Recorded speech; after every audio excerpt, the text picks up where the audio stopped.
J'aime ta présence, toi mon bien-aimé. Prends-moi dans tes bras d'amour, Jésus. Serre-moi comme ton cœur. Prends-moi dans tes bras d'amour, Jésus. Serre-moi comme ton cœur. J'aime ta présence. Si tu as péché, ce n'est pas le problème de Dieu. Dieu a donné la portion magique pour la solution de ton péché. Regarde à la croix. J'aime ta présence, Jésus mon roi. Chers amis, bonjour ou bonsoir. Aujourd'hui, je voudrais considérer avec vous un thème, un cri, qui va constituer notre thème de réflexion. C'est ce que nous retrouvons dans 2 Rois chapitre 2, versets 12 à 14. Et la phrase qui retient mon attention, puisque je crois que vous connaissez l'histoire, c'est l'histoire de l'enlèvement d'Élie. Et Élisée l'a accompagné jusqu'au Jourdain. Et puis Élisée l'a vu partir et il a crié, mon père, char d'Israël. Et lui aussi, il est revenu, il a récupéré le manteau, il est revenu donc au Jourdain, et puis il a frappé les eaux avec ce cri de cœur-là, où est le Dieu d'Élie? Où est le Dieu d'Élie?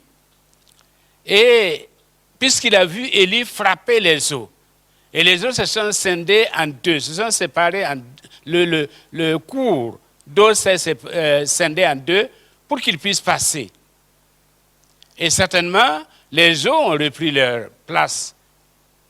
Et lui, comme premier test, eh bien, il frappe les eaux en disant, où est le Dieu d'Élie? Søren Kierkegaard a dit que Dieu construit notre foi en menaçant de la détruire. Dieu construit notre foi en menaçant de la détruire. Élisée vient de vivre une dramatique expérience, c'est-à-dire l'unique expérience même de sa vie, à part sa naissance.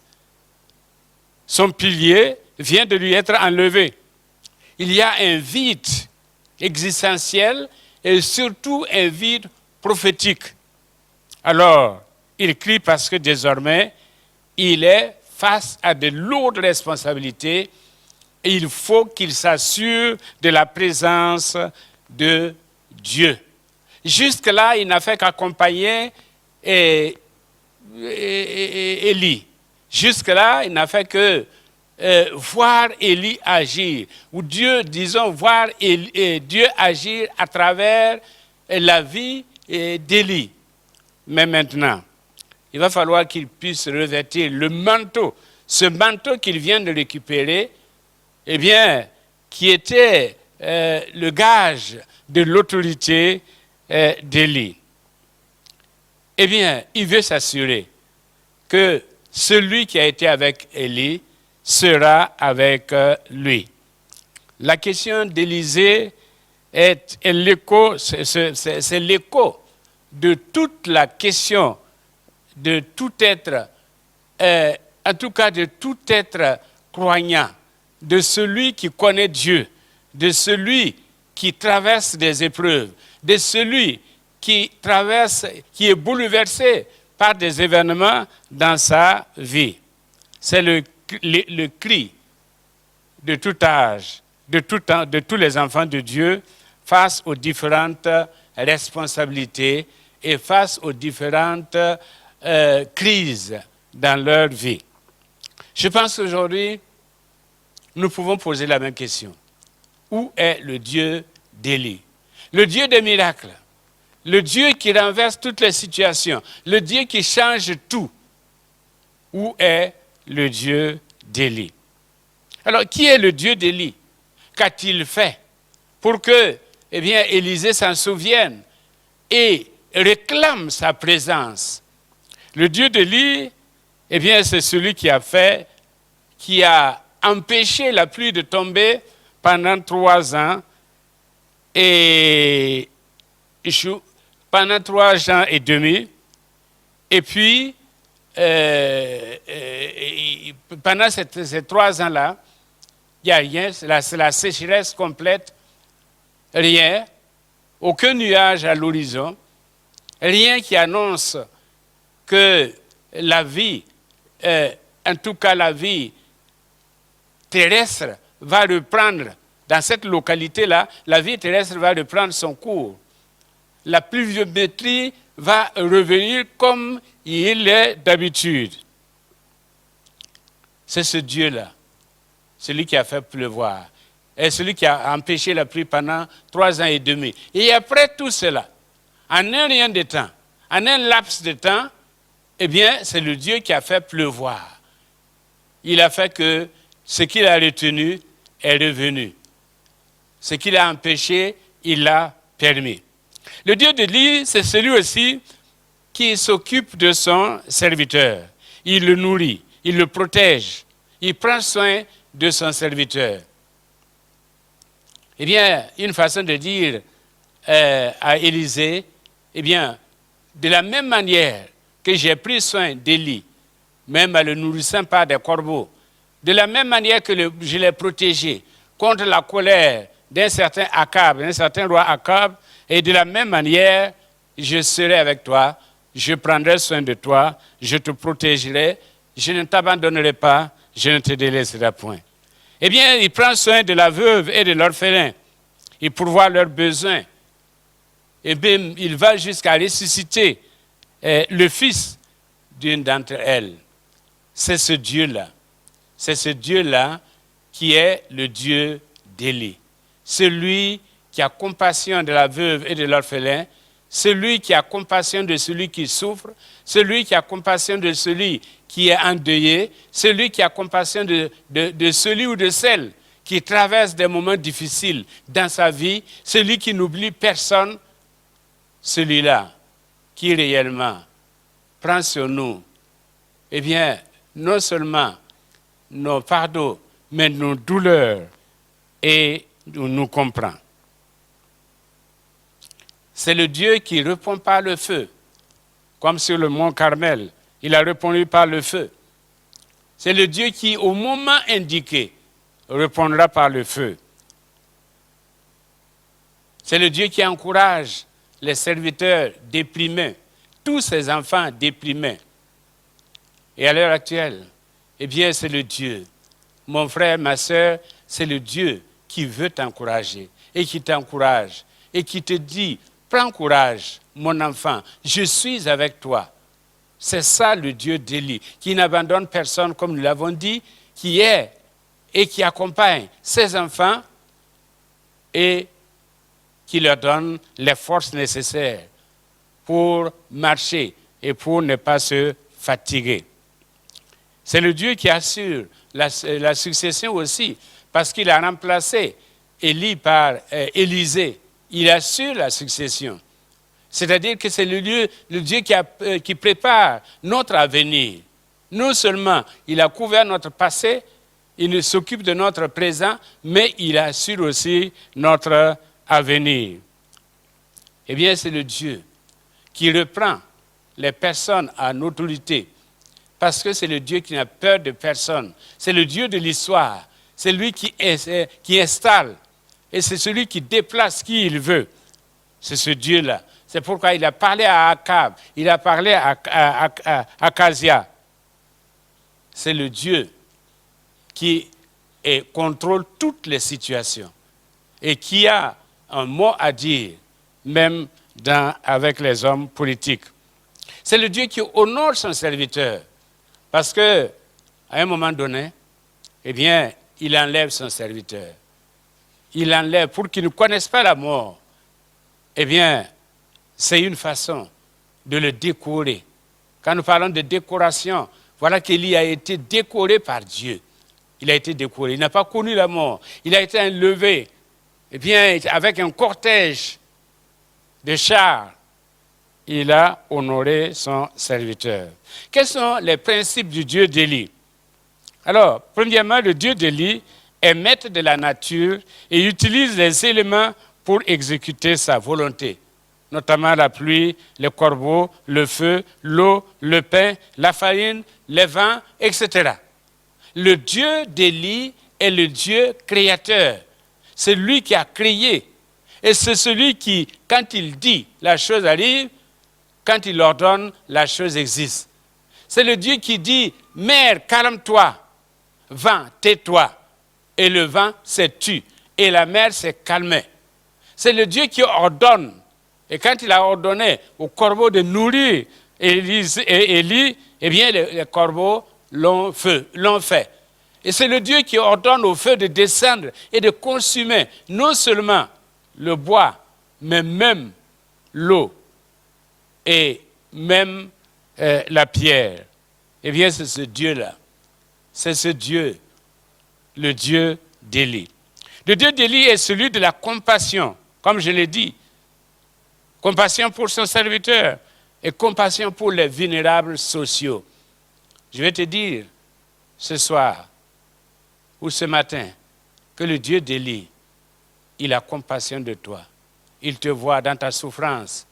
Il te voit dans ces événements qui ont bouleversé ta vie.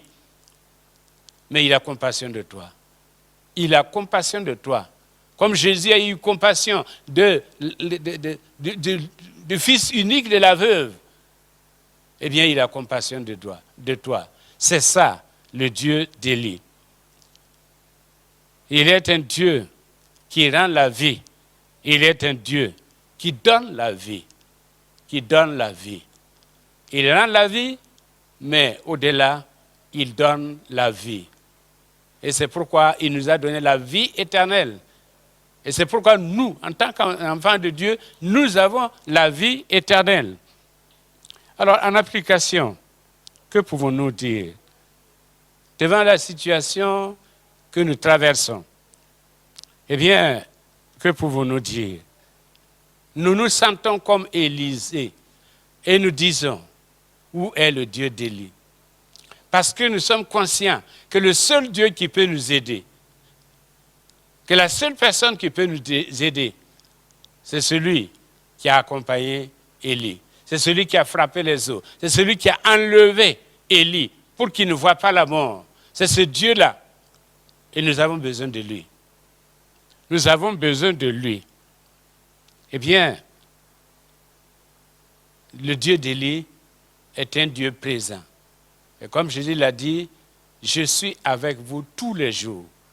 Et dans Hébreu, il a dit, 13:8, il a dit, Jésus, le même hier, aujourd'hui et éternellement. Aujourd'hui, nous avons besoin de lui. Parce que nous sommes agressés. Non seulement notre nation est agressée, mais le monde entier est agressé. Et il faut un Dieu pour nous sortir de là. Comme à Antioche, il nous faut un Dieu. Il nous faut un Dieu pour nous sortir de là. Et quand Paul s'est adressé aux Grecs en parlant du Dieu inconnu, eh bien, les Grecs ne savaient pas de qui il parlait. Mais Paul a dit, le Dieu inconnu, celui qui a assisté votre ville, celui qui a arrêté l'épidémie qui détruisait votre ville, eh bien, ce Dieu-là, ce Dieu inconnu-là, c'est celui que je vous prêche. C'est le Dieu d'Élie, capable d'arrêter, de stopper et d'annuler tous les maux de la société. Le Dieu d'Élie est le Dieu qui veut se servir de toi. Parce que, tout comme on dit, tout ce que Dieu fait pour l'homme passe par l'homme. Dieu ne descendra pas, mais il a besoin de toi et de moi.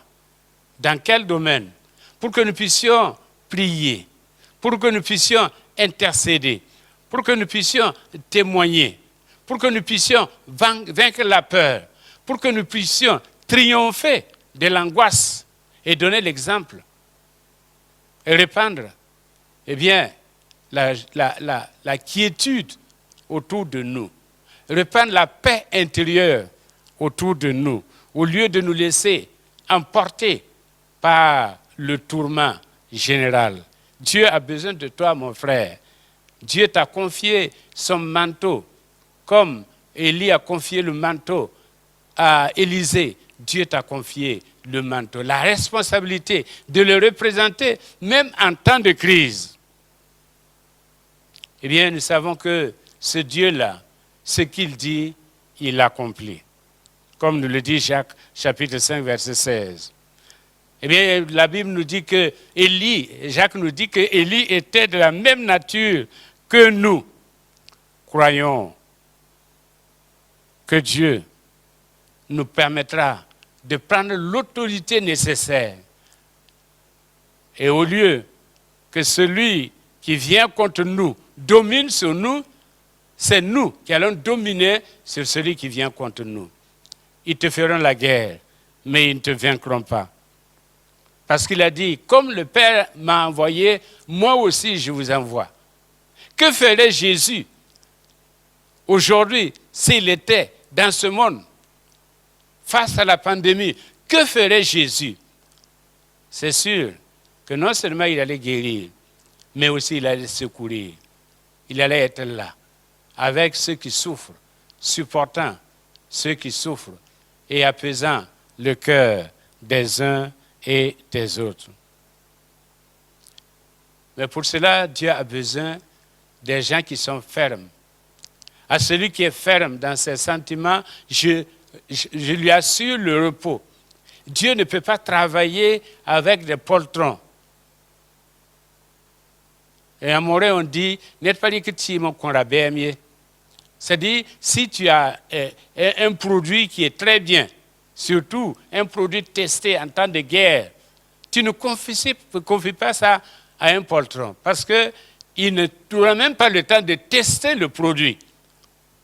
Tu as besoin des gens courageux. Il a besoin des Caleb, qui à 85 ans puissent encore dire, donne-moi cette montagne. Des gens qui peuvent relever le défi. Des gens qui peuvent parler de la part de Dieu. Et des gens qui peuvent agir de la part de Dieu. Avec toute la connaissance, toute la sagesse et toute la puissance qui vient de Dieu. Il veut une décision ferme. Il veut une position sans équivoque. Parce que, comme il a dit à Jérémie, eh bien, si tu faiblis au jour de la détresse, ta faiblesse n'est que détresse. Si tu faiblis au jour de la détresse, ta faiblesse n'est que détresse. C'est dans des temps difficiles qu'on reconnaît l'enfant de Dieu, qu'on reconnaît l'enfant de foi. Si nous sommes emportés par les événements, emportés par, tout ce qui se passe autour de nous, sans position ferme en Dieu, eh bien, nous ne sommes pas différents du monde. Et nous serons emportés par ce qui emporte le monde. Eh bien, comme application, comme je le disais, eh bien, il donne la vie à travers le ministère de ses enfants. Aujourd'hui, il y a trop de cadavres. Il y a trop de cadavres. C'est à nous d'apporter la vie spirituelle. La vie spirituelle, avant la vie physique. C'est à nous d'oser, d'oser. Et comme le pasteur Bidima aime à le dire, il va y aller comme un âme. Cherchons, mettons Dieu devant ses responsabilités. Parce que c'est lui seul qui peut donner la vie. Nous sommes devant des cadavres, plusieurs cadavres. Il n'y a que notre Dieu pour donner la vie. Mais il passera par nous pour justement donner la vie. Dieu a encore son mot à dire aujourd'hui. Quel que soit le milieu, il a son mot à dire. Eh bien, il peut dire aux politiques, la force ne fait pas le droit. Il peut dire à l'incrédule, pourquoi es-tu fou? Parce que il n'y a que le fou pour dire Dieu n'existe pas. Il dit à l'enfant de Dieu, pourquoi doutes-tu? Comme il a dit à Marthe et Marie, pourquoi doutes-tu? Si tu crois, tu verras la gloire de Dieu. L'Église est là, l'Église est témoin, mais l'Église est un témoin vivant. Il est là pour soutenir et donner de la force à tous ceux qui sont découragés, afin que fortifiés, ils puissent accomplir la volonté de Dieu.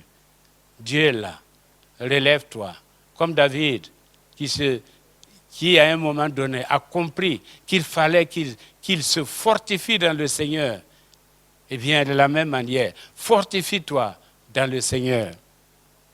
Dieu veut se répéter personnellement à travers chacun de nous. Dieu veut se manifester personnellement à travers chacun de nous. Quand Élisée a frappé, quand Élisée a défié Dieu, eh bien, Élisée a connu la puissance de Dieu. Ce n'est pas en restant cloîtré que nous allons connaître la puissance de Dieu. C'est quand en nous levant, c'est en agissant que nous allons voir que Dieu nous accompagne dans nos actions. Nous ne devons pas vivre de l'expérience des autres. Élisée aurait pu se contenter de l'expérience d'Élie. Il dit, j'ai accompagné un homme de Dieu. Ensemble, eh bien, il a fait ceci. J'étais là. Mais ce n'est pas lui. C'est Élie qui agissait. Mais Élisée a compris que le temps est venu pour lui d'être aussi opérationnel. Testons et voyons combien Dieu est bon et combien Dieu est puissant et combien Dieu exauce nos prières et combien Dieu peut opérer des miracles à travers nos vies. Si nous abandonnons, si nous fuyons le jour du combat, eh bien, nos forces sont inutiles, notre préparation est inutile, notre vigueur est inutile. Comme je l'ai dit au départ, Kierkegaard a dit, Dieu construit notre foi en menaçant de la détruire. Eh bien, c'est une période où Dieu veut construire notre foi. Mais c'est comme s'il menaçait de la détruire. Tout comme il a menacé de détruire la foi d'Élisée quand il s'est retrouvé sans Élie. De la même manière, Dieu veut construire notre foi. Où est le Dieu d'Élie? Eh bien, mon frère, ma soeur, il est près de toi. Prêt à venir en aide, afin que toi aussi, équipé et revêtu du manteau, ayant revêtu le manteau, eh bien, de celui qui vient de partir, et notre Élie, c'est Jésus-Christ lui-même. Il nous a envoyé le Saint-Esprit, il nous a envoyé un manteau qui est le Saint-Esprit.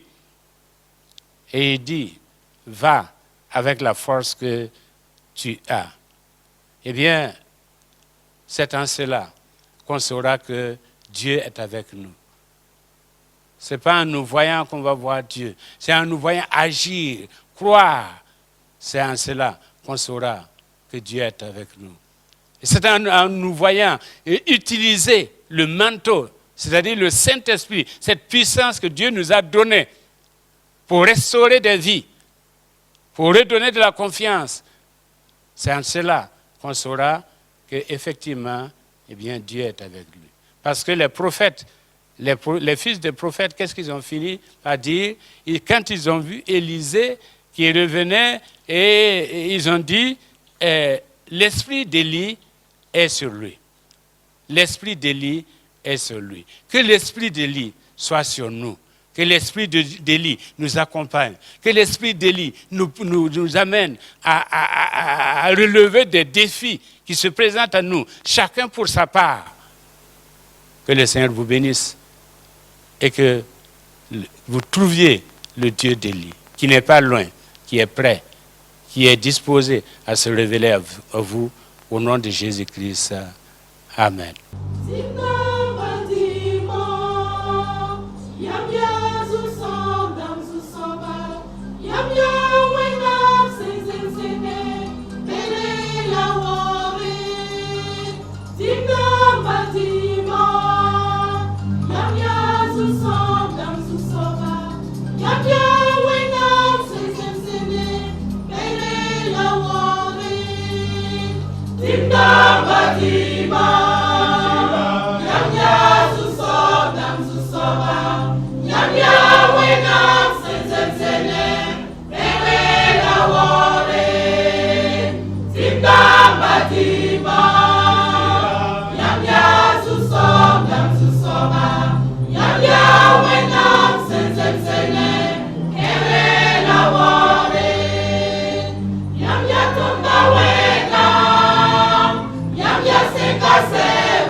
Jésus